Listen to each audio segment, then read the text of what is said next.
நீங்கள் எத்தனை வாட்டி கேட்டாலும் ராஜ்மோகன் ஒன்று தான் சொல்வான், அதை நன்றாக சொல்வான். இருமொழி கொள்கை, இருமொழி கொள்கை, இருமொழி கொள்கை. குறிப்பாக அந்த ஒரு வாரம் கோடைகாலம் இருக்குமா, வெப்ப அலை இருக்குமா, அல்லது மான்சூன் ஸ்டார்ட் ஆகிடுமா என்ற ஐஎம்டியிலிருந்து அறிவியல் பூர்வமான சில ஆதாரங்களை, கோப்புகளை கேட்டிருக்கிறோம்.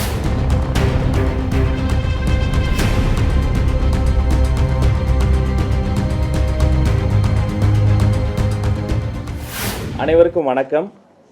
இன்றைய தினம் பள்ளிக்கல்வித்துறை அரசு கூடுதல் தலைமை செயலாளர் டாக்டர் சந்திரமோகன் ஐஏஎஸ், பள்ளிக்கல்வி இயக்குனர் முனைவர் சா கண்ணப்பன், இணை இயக்குனர் பணியாளர் தொகுதி திரு மு ராமசாமி மற்றும் அரசு உயர் அலுவலர்கள் முன்னிலையில் ஆசிரியர் தேர்வு வாரியத்தால் தெரிவு செய்யப்பட்ட பணி நாடுனர்களுக்கு அரசு பள்ளிகளில் தையல் ஆசிரியர்களாக பணி நியமனம் செய்வதற்கான ஆணை 6 பேருக்கு சே பவுலின் புனிதா, எஸ் மீனாட்சி, டி லதா, ஆ ஸ்டெல்லா மேரி, இ லட்சுமி, ரா சீதா லட்சுமி, இந்த 6 பேருக்கும் இந்த பணி நியமன ஆணை வழங்கப்பட்டிருக்கிறது என்பதை மகிழ்ச்சியோடு உங்களோடு பகிர்ந்து கொள்கிறேன்.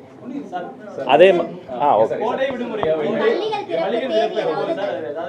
கண்டிப்பாக 1ஆம் தேதி பள்ளிக்கூட திறப்பு நம்ம சொல்லியிருந்தோம். பல்வேறு வகையில் பல்வேறு இடங்கள்ல இருந்து அதை ரீகன்சிடர் பண்ணுவீங்களான்னு ஒரு கோரிக்கை வந்தது. இப்போ இதற்காக அறிவியல் பூர்வமான சில விஷயங்களை ஐஎம்டியில் நாங்கள் ரெக்வஸ்ட் பண்ணியிருக்கிறோம். குறிப்பாக அந்த ஒரு வாரம் கோடைகாலம் இருக்குமா, வெப்ப அலை இருக்குமா, அல்லது மான்சூன் ஸ்டார்ட் ஆகிடுமா என்ற ஐஎம்டியிலிருந்து அறிவியல் பூர்வமான சில ஆதாரங்களை, கோப்புகளை கேட்டிருக்கிறோம். அது வந்த பிறகு மாண்புமிகு முதலமைச்சர் அண்ணன் சி ஜோசப் விஜய் அவர்கள்கிட்ட இதை சமர்ப்பித்து என்ன முடிவெடுக்கலாம் என்பதை ஆலோசனை செய்து அறிவிக்கப்படும் என்பதை தெரிவித்துக் கொள்கிறோம். பள்ளி திறக்க போகிறோம். நம்ம எஜுகேஷன் தொடர்ந்து பாலியல் துன்புறுத்தல் அதிகரித்து வருது சிறுமிகளுக்கு. இப்போ இது எதனால் நம்ம பாடத்திட்டங்களை வைக்க போகிறோமா? போக்சோ வழக்கு குறித்து விழிப்புணர்வு ஏற்படுத்த போகிற பாடத்திட்டங்களில் சரியான கேள்விங்க. புதிதாக நாங்கள் லான்ச் பண்ண பாட புத்தகத்தில் கூட பார்த்தீங்கன்னா அந்த ஃபஸ்ட் பேஜை பிரட்டும் போதே பார்த்தீங்கன்னா டால் ஃப்ரீ நம்பர்ஸை ரொம்ப அழகாக அந்த குழந்தைகளுக்கு, அதாவது 1ஆம் வகுப்புலேருந்தே அந்த குழந்தைகளுக்கு தெரியும்படி போட்டிருக்கிறோம். அந்த டால் ஃப்ரீ நம்பர்ஸ்க்கு அவங்க எப்போ வேணால் கால் பண்ணலாம். நமக்கு இந்திய அரசியலமைப்பு கொடுத்துருக்கக்கூடிய மிகப்பெரிய வரப்பிரசாதம் அந்த போக்சோ சட்டங்கிறது தான். மற்ற வழக்குகள்லாம் நான் குற்றம் செய்யலை அப்படிங்கிறது ஒரு குற்றவாளி இருக்கிறாரு, அவர் தப்பு செஞ்சுட்டாருங்கிறது இந்த என்டையர் சிஸ்டம் தான் ப்ரூவ் பண்ணணும். போலீஸ் ப்ரூவ் பண்ணணும், மற்றவங்களாம் ப்ரூவ் பண்ணணும், நீதி பரிபாலனம் செய்யணும். ஆனால் போக்சோ வழக்கில் மட்டும் சம்பந்தப்பட்ட ஒரு ஆள், அவர் ஆசிரியரோ அக்கம் பக்கத்தில் இருக்கிறவரோ, நான் தவறு செய்யலை என்பதை அவர் தான் ப்ரூவ் பண்ணணும். ஃபாஸ்ட் ட்ராக் கோர்ட்ஸ் 12 மாதங்கள் நிறைவடைவதற்குள் நீதி நிலைநாட்டப்பட்டுவிடும். அதே மாதிரி காவல்துறையை சார்ந்த பெண் காவலர்கள் யூனிஃபார்மில் கூட அதை விசாரிக்க வேண்டாம். அது மாதிரி அவங்க நேரில் வரணும் கூட. விக்டிம்ஸ் வீடியோ கான்ஃபரன்சிங்கில் வர முடியும். போக்சோ ஸ்பெஷல் கோர்ட்ஸ் இருக்குது. இதை குறித்த விழிப்புணர்வை நாங்கள் இன்னும் அதிகப்படுத்துவோம்.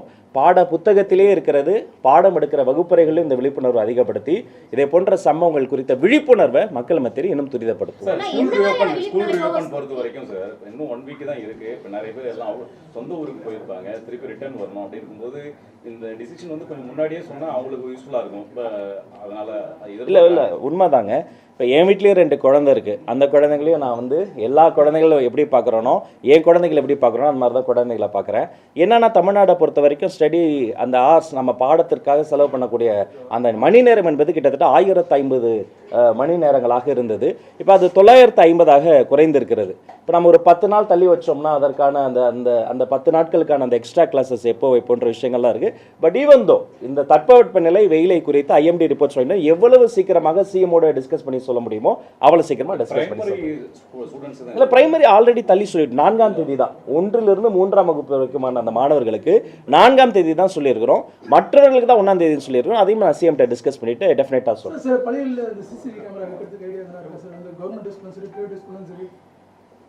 தமிழ்நாடு முழுக்க சரியாக மேம்படுத்தப்பட்ட கதவுகள் பொருத்தப்பட்ட கழிப்பறைகளை ஆய்வு செய்வது, குடிநீர் வசதி இருக்காங்கிறத என்ஷூர் செய்வது, வகுப்பறைகள் சிலது சேதம் அடைஞ்சிருக்கும், போகும்போது பசங்க ஏதாவது அவங்க கிளம்பி போயிருக்கலாம், இல்லை மெயின்டெனன்ஸில் ஏதாவது டெஃபிசிட் வந்திருக்கலாம், அதையெல்லாம் செக் செய்வது. அதே மாதிரி நான் அந்த குடோனுக்கே போனேன், சிந்தாதிரிப்பேட்டை குடோனுக்கே போய் எங்கள் ஆஃபீஸர்ஸ்லாம் வந்திருந்தாங்க. எல்லா டெக்ஸ்ட் புக்கும் ஆன் டைம் அவர்களுக்கு ஒரு குட்டி குழந்தைக்கு கிரையான் பென்சிலிருந்து வெல்குரோ செப்பல்லேருந்து காலை உணவுலேருந்து மதிய உணவுலேருந்து பாட நூல்லேருந்து பல்வேறு விஷயங்களை எங்களுடைய அடுத்தலையும் தருவதால் நாங்கள் என்ஷூர் பண்ணிக்கிட்டே இருக்கிறோம். அதை கண்ணும் கருத்துமாக செய்து கொண்டிருக்கிறோம் என்பதை தெரிவித்துக் கொள்கிறேன். டீச்சர்ஸ் அப்பாயின்மெண்ட் டிஆர்பியில் இன்னும் நிறைய பெண்டிங் இருக்குது. அதெல்லாம் எப்போ நடக்கும்? ஏன்னா அட்மிஷன்ஸ் நிறைய கவர்மெண்ட் ஸ்கூலில் நடக்குது, பட் டீச்சர்ஸ் வேகன்சி நிறைய இருக்குன்றாங்க. என்னை பொறுத்த வரைக்கும் 3 பேர், என்னை பொறுத்த வரைக்கும் 3 பேருங்க இந்த துறையில். முதல்ல மாணவர்கள், இரண்டாவது வந்து ஆசிரியர்கள், மூணாவது பெற்றோர்கள். அந்த மூவருக்குமான வெல்ஃபேர் தான் நான் வந்து என்னுடைய கருத்தில் இருக்குது. நிறைய கோரிக்கைகள் எனக்குமே வருது.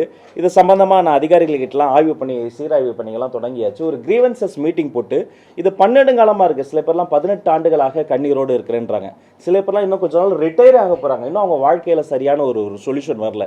தற்காலிக ஆசிரியர்களுடைய போராட்டம் இருக்குது. அந்த தற்காலிக ஆசிரியர் நிரந்தரமாக்கணுமான ஒரு இது இருக்குது. அப்புறம் ஏற்கனவே எக்ஸாம் முடித்தவர்களை தற்காலிகமாவது எடுங்கன்னு இருக்கு. இப்போ இது எல்லாத்தையுமே கிரீவன்சஸ் மீட்டிங் போட்டு அவங்க சொல்ல அதையெல்லாம் நம்ம என்லீஸ் பண்ணி டேபுலேஷன் பண்ணுவோம்.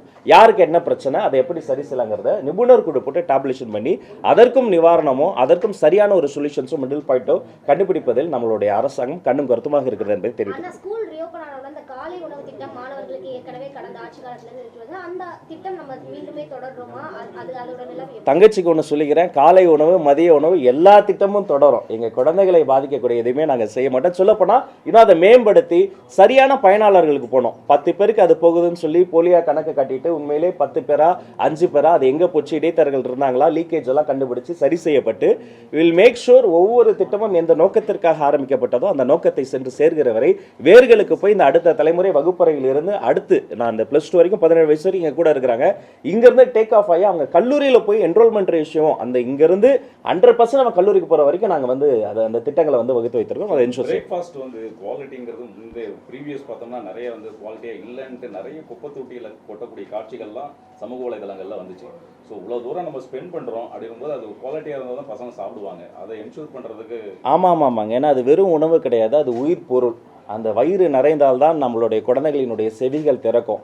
அதில் நாங்கள் வந்து டாலரேட்டே பண்ண மாட்டோம். ஒருவேளை அங்கொன்றும் இங்கொன்றுமாக ஏதாவது புகார்கள் வந்தாலும் அதை வந்து குயிக் ரெஸ்பான்ஸ் துரித வேகத்தில் போர்க்கால அடிப்படையில் அது வந்து சரி செய்யப்பட்டு சம்மந்தப்பட்ட யாராக இருந்தாலும் ஆசிரியர்களோ அதிகாரிகள் யாராக இருந்தாலும் அவங்க மீது கடும் நடவடிக்கை எடுக்கப்படும்.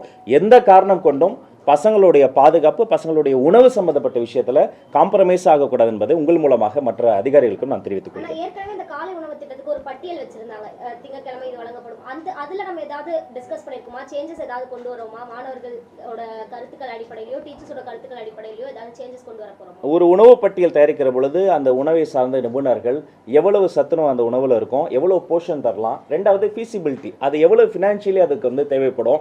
இப்போ 1 கிலோ இட்லி மாவு இருக்குன்னு வைங்களேன், அதில் வந்து 64 இட்லியும் சுட முடியும், அதில் 30 இட்லியும் சுட முடியும். 1 கிலோ அரிசி இருக்குன்னு வைங்களேன், நம்ம ரேஷனில் ப்ரொக்யூர் பண்ணுறோன்னு வைங்களேன், சப்சிடைஸ் பண்ணி வாங்கினதில் வந்து அதில் 50 மாணவர்களும் சாப்பிட வைக்க முடியும், 70 மாணவர்களும் சாப்பிட வைக்க முடியும். அப்போ அதுக்கு பின்னாடி ஒரு பெரிய டீட்டெயில் ஸ்டடி இருக்குது.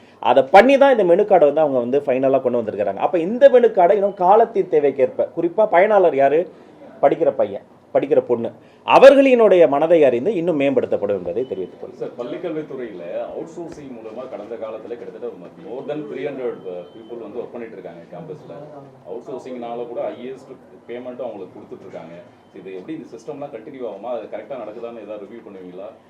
இந்த சிஸ்டம் மட்டும் இல்லைங்க, நாங்கள் வந்து இஎம்ஐஎஸ் வச்சுருக்கிறோம். எந்த பள்ளிக்கல்வித்துறையில் எந்த ஒரு இடத்துலையும் யாரும் ஒரு பணத்தை கொடுத்து ஒரு வேலையை பண்ணிடலாம், ஏமாற்றி பண்ணிடலாம், ஏதாவது ஒரு சலுகை காட்டி பண்ணிடலாம், ஒரு சிபார்சில் பண்ணிடலாம் என்பதை அந்த காலம் முடிஞ்சு போச்சு. மிகவும் நேர்மையாக நேர்த்தியாக அடுத்த தலைமுறையை உருவாக்குவதற்காக தான் இந்த துறையை வந்து நாங்கள் வந்து இப்போ இங்கேருந்து தொடங்கி நாங்கள் வந்து டேக் ஆஃப் பண்ணி அடுத்து கொண்டு போகிறோம். எனவே மிகவும் நேர்மையாக நேரடி தன்மையோடு பள்ளிக்கல்வித்துறை இயங்கும்.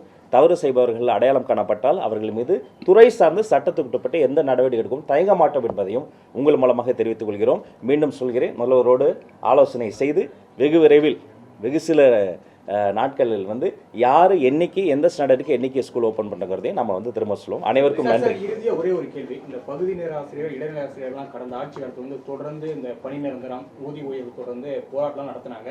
அவங்களுக்காக நம்ம என்ன பணி நிரந்தரம் என்னை வந்து பார்த்துட்டாங்க. ஃபஸ்ட்டு என்னுடைய அறை கதவுகளை திறந்து வந்ததே என்னுடைய ஆசிரியர் பெருமக்கள் தான். நான் இங்கே உட்கார்றேன்னா நானே ஒரு ஸ்லோ லேர்னர், ஒரு ஆவரேஜ் ஸ்டூடெண்ட்டு. எனக்கு புரிகிற மாதிரி பொறுமையாக பாடம் சொல்லி கொடுத்த அந்த ஆசிரியர் பெருமக்களால் தான் இங்கே வந்து உட்காந்துருக்கிறேன். இங்கே நான் உட்காந்த பிறகு என்னுடைய அதிகாரிகிட்ட சொல்கிறதும் அதுதான். ஒவ்வொருத்தருக்கிட்டையும் சொல்லுவேன், ஒரு குழந்தை ரொம்ப வீக்காக இருக்கானா அவன் தான் நம்முடைய குழந்தை, அந்த அப்பா அம்மா என்னுடைய குழந்தை கிடையாது, அந்த குழந்தை என்னுடைய குழந்தை. அப்போ அவர்களை வந்து என்ஹான்ஸ் பண்ணக்கூடிய பொறுப்பு அந்த ஆசிரியர்கிட்ட இருக்குது. ஏற்கனவே எனக்கு கொடுத்த அந்த கோரிக்கை மனுக்கெல்லாம் நாங்கள் சீக்ரிகேட் பண்ணி பைஃபர்கேஷன் பண்ணி வச்சுட்டேன். அவங்க முன்னாடியே சொல்லிட்டேன், சின்ன சின்ன பிரச்சனைகளுக்கு உடனே தொலைபேசி வாயிலாக தீர்வு கண்டடைய முடிந்தது. கொஞ்சம் நிர்வாக ரீதியான சில பிரச்சனைகள் இருக்குது, அதை வந்து நான் அந்த கிரீவன்சஸ் மீட்டிங் நடத்தணும். சில பிரச்சனைகள் சட்டத்தில் இல்லை, அது வந்து சட்டமன்றத்தில் இல்லை, நீதிமன்றத்தில் இருக்குது. அப்போ அதற்கு வந்து நான் வந்து நீதிமன்றத்திலையும் சென்று நாங்கள் வந்து அதற்கான விஷயங்களுக்கு வந்து பிரச்சனைகளுக்கு தீர்வு காண வேண்டியது. நிவாரணம் சில பிரச்சனைகளுக்கு தீர்வாக இருக்கும், வேலை சில பிரச்சனைகளுக்கு தீர்வாக இருக்கும். எந்தெந்த பிரச்சனைக்கு என்னென்ன தீர்வோ அதை அடையாளம் கண்டு ஒரு ஸ்பெஷல் கிரீவன்சஸ் மீட்டிங் போட்டு அடுத்து நாங்கள் அதை முன்னெடுத்து One சொல்ல more thing, வேண்டியது. sir. இந்த முந்தைய ஆட்சி காலத்துல உங்களுக்கு நல்லா தெரிஞ்சிருக்கும், சவுத்தில் வந்து ஸ்கூல் ஸ்டூடெண்ட்ஸ் மத்தியில் பெரிய ஒரு கிளாஷ், ஒரு கொலைவெறி தாக்குதல் இது போன்ற சம்பவங்கள்லாம் நிறைய நடந்திருக்கு, பர்டிகுலராக சவுத்தில். ஸோ இந்த மாதிரி விஷயங்கள் நடைபெறாமல் இருப்பதற்கு ஏற்கனவே ஒரு கமிட்டியெல்லாம் போட்டாங்க ப்ரீவியஸ் கவர்மெண்ட்டில். பட் இருந்தாலும் அந்த இன்சிடென்ட் அப்பப்போ நடக்குது.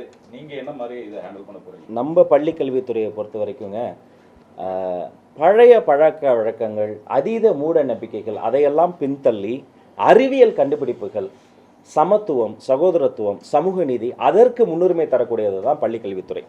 இங்கு வேற்றுமைக்கு இடமே கிடையாது. இது ஒற்றுமையை அந்த மாணவர்கள் மத்தியில் ஏற்படுத்துவதற்கு பல்வேறு வகையான திட்டங்களையும் பல்வேறு வகையான இன்ஸ்ட்ரக்ஷன்ஸையும் நம்ம கொடுத்துருக்குறோம். இன்னும் பல சுற்றறிக்கைகள்லாம் ஊடகங்களுக்கு தெரியும்படியே நாங்கள் வந்து வெளிப்படையாக தான் நாங்கள் ஒவ்வொருத்தருக்கும் அனுப்புகிறோம். அது ஸ்டூடெண்ட்ஸ் மத்தியில் மட்டும் கிடையாது, ஆசிரியர் நடுவில் மட்டும் கிடையாது, அந்த கேம்பஸ்குள்ளாரையே சாதிய வேற்றுமைகளுக்கு, ஏற்றத்தாழ்வுகளுக்கு, மதம் சார்ந்த பிரச்சனைகளுக்கு இடம் கிடையாது. எந்த குழந்தை அந்த பள்ளிக்கூடத்துக்கு உள்ள நுழையுதோ அந்த இன்ஸ்டிடியூஷனுடைய குழந்தையாக தான் அது வருகிறது தவிர அது ஒரு குறிப்பிட்ட ஒரு சமூகத்தின் பிரதிபலிப்பாக வரல. அதனால் இன்னும் அவர்களுக்கு விழிப்புணர்வு ஏற்படுத்தக்கூடிய ஸ்பெஷல் கிளாஸஸ், விழிப்புணர்வு ஏற்படக்கூடிய ஒரு மோட்டிவேஷன் ஸ்பீச்சஸ்லாம் கண்டக்ட் பண்ணி பீரியாடிக்கலாக அவங்களால இன்ஸ்பெக்ட் பண்ணி அந்த குழந்தையும் அப்படி ஒருவேளை அவங்க வந்து ஓரியன்டேஷன் மாறி இருந்தால் கூட அவர்களையும் சீர்படுத்தி மனம் திருத்தி அவர்களை கல்வியில் ஈடுபட செய்து, ஏன்னா அப்படி அதில் ஒரு விக்டிமாக வந்த குழந்தை தான் அப்புறமேட்டு +2ல் வந்து முதல் மார்க் வாங்கிட்டு வந்து தளபதி கல்வி விருதுகளில் அந்த குழந்தை முதல் வரிசையில் உட்கார்ந்து மாண்புமிகு அண்ணன் சி. ஜோசப் விஜய் அவர்கள் அன்று வெற்றி தலைவராக இருந்தார், இன்று முதலமைச்சராக இருக்கிறார். அவருடைய பொற்கரங்களால் அந்த குழந்தை ஒரு வெட்டுக்காயத்துக்கு ஆளான அதே குழந்தை, நெல்லையிலிருந்து அந்த குழந்தை வந்து அந்த பரிசை வாங்கியது. அதனால் இந்த எல்லா குழந்தைகளும் ஒருவேளை அவர்களுடைய மனசில் வந்து அந்த பிஞ்சு மனசில் நஞ்சு கலந்துருந்தால் கூட அதை கண்டறிந்து அதை கலைந்து எல்லா குழந்தையும் அரவணைத்து செல்வதற்கான வேலைகளை நாங்கள் செய்து கொண்டிருக்கிறோம். திட்டம் உள்ளிட்ட மத்திய அரசினுடைய திட்டங்கள் மற்றும் பிரச்சனைகள் குறித்து ஆலோசிக்கப்படும் அப்படின்னு மத்திய கல்வி அமைச்சர் நேற்று பேசியிருக்கிறாரு.